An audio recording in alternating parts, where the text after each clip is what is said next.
This is a full hoof trim on a very old and arthritic mare, and I'm doing a voiceover because my client was chatting with me while I was working. So what I'm doing here is I'm cleaning her foot, and now I'm using my nippers to trim her bars. But if you can see, I just have her foot rested on my foot, and this is a back foot because I know that it's easier for me to trim her backs than her fronts. So I like to just start with her backs and get them done because it can be really hard to do her fronts, and so I like to just start off by getting it done. What I'm doing is trimming her bars. You can see I turned my nippers both ways. Right now they're like parallel to the frog, and then I had them turned sideways because her bars are really overgrown, and sometimes when they're that overgrown you need to turn your nippers the other way. It just depends on the shape of each horse and their foot. So I just had to try both to figure out what worked best for this horse, and it may look like I'm trimming her sole, but I'm not. Her bars are just really overgrown because sometimes if she hasn't had her butte or she's just having a hard day, when I come out, she doesn't really let me trim under her foot. So sometimes they can get overgrown, and then when she's having a good day like this, I try and just get in there and take it down as much as possible. So what I'm doing now is just cleaning up what I did with my nippers with my hoof knife on her bar area and cleaning up those collateral grooves. Something that is important to say about trimming a horse like this is that it's not going to be the same trim you're going to do on a horse that's able to hold their leg up the whole time, because you can't take as much time to do it. And you really just have to meet them where they're at, and you want to focus on a few things, which is balance the hoof, take the hoof wall height down, balance the heels, and bring the toe back, and then try and do as much as you can of other stuff. But I know that she has a limited amount of time that she's going to let me trim her foot, and so I am working faster. I'm doing a more rough trim because she's retired. She just lives in a pasture. She's an old brood mare, and we're just trying to keep her comfortable so she can enjoy the last years of her life. So what I'm doing now is I'm quickly nipping down the hoof wall that needs to be done, and there wasn't a lot to do with my nippers, so I'm switching to my rasp here. And you can see, though, the rasp is hitting the ground, so you definitely have to change the angle that you're doing things for what works in the position that the horse is able to be in.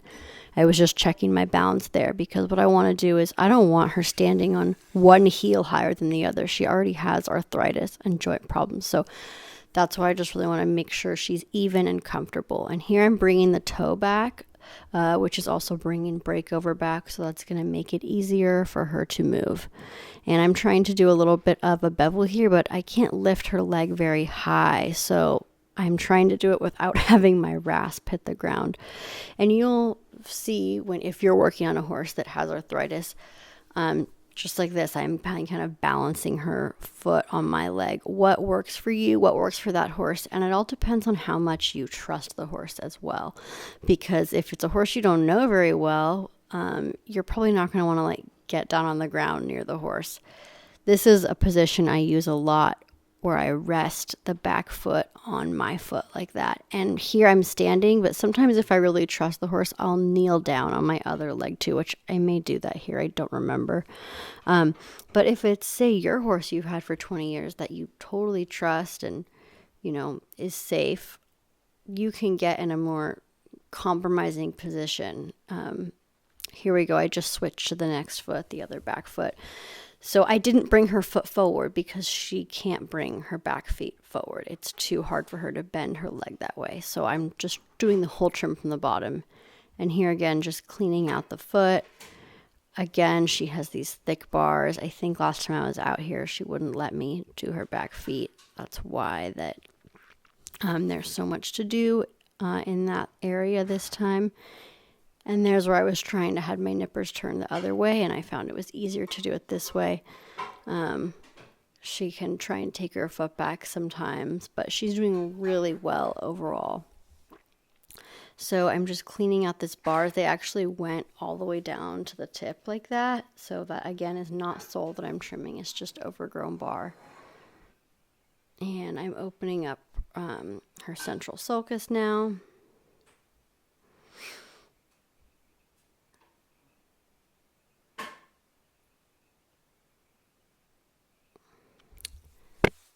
She was having a little bit harder time with this foot, but still doing really well overall. And here I needed to hold the foot with my hand, so I'm kind of bent down doing this because I need it to be more stable. When you rest the foot on your own foot, it can be a little more wiggly, and sometimes when you're using your hoof knife on the collateral grooves like this, it can kind of move the hoof, make it more unstable. So I wanted the stability of having it in my hand.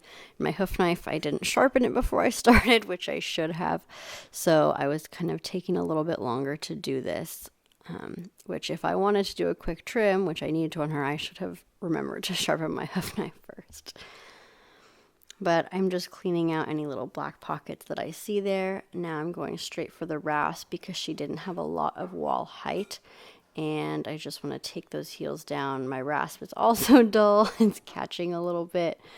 And here's where I need to take that toe down a little bit.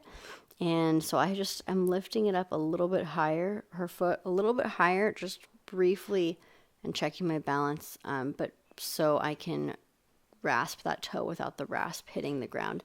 And I'm kind of doing a bevel here. As you can see, my rasp is at an angle like that. I'm giving her a little bit of a Mustang roll bevel all around her foot, just the best that I can. It's probably not going to be as pretty as a horse that can lift their leg all the way, but it's going to serve the same purpose. And that's where you can't get stuck up on every little detail when trimming a horse like this. You can see there how she's kind of, oh, this is her front foot. I didn't notice that. So now we're on her front foot, and you can see with her front feet, she actually can't really bend her knee. So I do the whole thing with her foot forward on the stand like this, and her foot gets out of the shot a few times, but I edit it as much as I can so it would be watchable. And this is where I'm actually trimming her whole wall height with my nippers pulled forward on the stand. I did her heel just back there, and now I'm working my way all the way around the quarters, all around the toe, and I'm doing it at an angle, so it's also rough cutting my bevel as well at the same time. And what I'm doing there is I'm using my fingers to actually feel how far the hoof wall has grown, how long it has grown. So you're a little bit working blind, but you can definitely get a good amount done, and you'll see how I check it later. But right now I'm just getting that toe brought back. Basically the same thing I do underneath when it's the other way, but I'm working from the bottom. Here I was just cleaning out a little bit more dirt that I hadn't gotten, and I'm just getting the heel on the other side. I have her foot, just the side of her foot on my stand, so I'm able to get that outside part of her foot because it's not on the stand. And I'm just bringing her toe back more here because her toe is long, her leg slipped off there. She's doing really good, but I know I have a limited amount of time to trim, so I'm really just trying to roughly get those heels down and even get the hoof wall down and get the toe back. And I'm not really going to be able to trim her bars or clean up her frog because she can't bend it. We've tried, and it's just, we got to do it this way because that's how she's comfortable. So there, I'm actually was looking underneath the foot to see where there was a high spot or low spot. And I saw a spot that was high, and I'm getting it now. Her foot's not in the shot here, but basically I'm just taking a little more hoof wall height down around the quarter and the toe there so that she can be even. And actually I had my video turned off at the end, but this foot, this front right foot, I ended up taking her heels down a little more after trimming the left front, and I pulled her out on the grass. Because I could see that heel was higher, those heels were higher. So I did come back and trim this foot more, and I don't have that on video, but you could see there I'm rasping the heel with the foot pulled forward, resting on my leg. So that's a good trick to use if you don't have a hoof stand and you need to pull the foot forward and do the heels. So here we go. I'm on the last foot here, her left front, and I'm just kind of blindly cleaning out her hoof as much as I can so that I can feel her heels and feel her hoof wall height. And again, I'm just trying to work fast just to get this done. So I'm first doing the heels because I just have her toe resting on my stand. So I have access to the heels completely, which is great because I can bring them down. I can use my hands to feel if they're even. I'm just moving her foot over there to the other side so I can get the other heel. And I'm working my way around the quarters. You can't see it that well here, but what I'm just doing the same thing I did on the other side, and now you can see I'm bringing back the toe. Her toe was longer on this side, so you can see I'm taking off a larger amount of her toe. She needed a little rest here, and then I gotta stretch her back forward. And I just have, you can see just her 1/4 is basically on the hoof stand, and I am working my way around the other side now.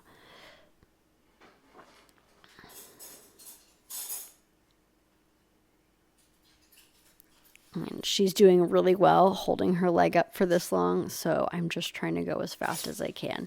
And now I'm going to take my rasp.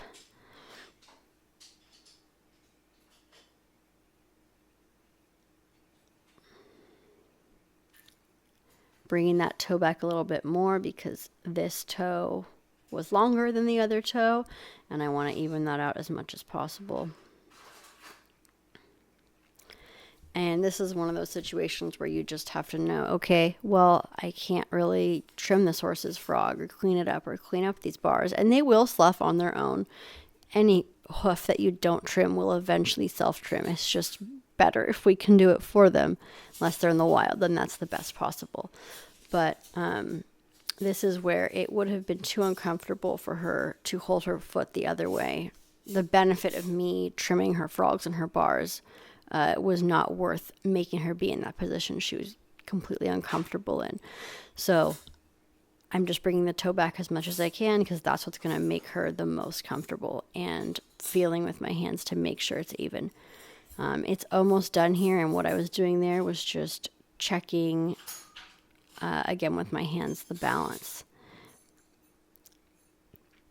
So she did really good for this trim.